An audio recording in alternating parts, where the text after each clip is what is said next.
केदारेश्वर पृष्टि सरपंच बाजपुर ग्राम पंचायत देखु बर्तमान आम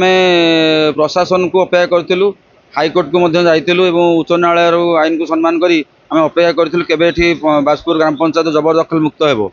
आज 9 तारिख समय दि जाता लास्ट डेट 9 पर आज देखो आसिक 13 तारिख है किंतु से जबरदखल मुक्त कर आज प्रशासन तरफ आडिशनल तहसिलदार आसते आरआई आसते अमीना आसते समस्ते आम आईआईसी स्टाफ सदर आसते पुलिस स्टाफ आसते किंतु जबरदखल केवल कैबिन गुड़िक भांगिकी रही कि संपूर्ण सफा करके गले गोटे द्वंद्व भितर पकईदे गले तेणु मोर समय पूरा दिन 10 टू एपर्यंत दिन 3टा पर्यंत समय बर्तमान दिगला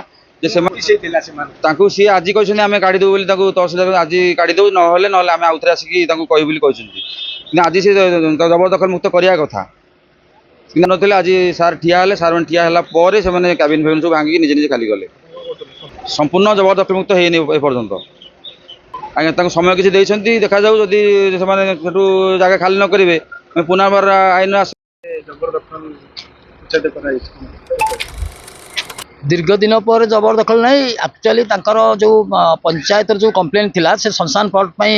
जो 2 लाख टंका देइछि शमशान बाउंड्री करने शमशान बाउंड्री एनक्रोचमेंट हटाई अपील होता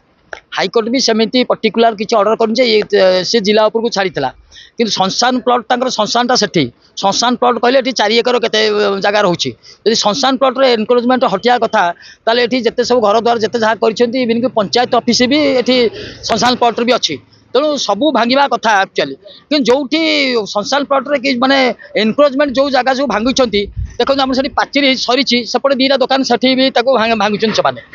एठी पाचेरी एठी घर सामने दुकान अच्छी कि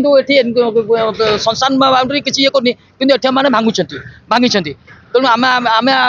गरीब खटिखिया लोकंर जो मैंने जीविका निर्वाह करुले दुकान भंगा हम अथच अन्य मैंने घर द्वार करके से किसी भंगा जीव नहीं आम निश्चित भाव दृढ़ भाव विरोध करूँ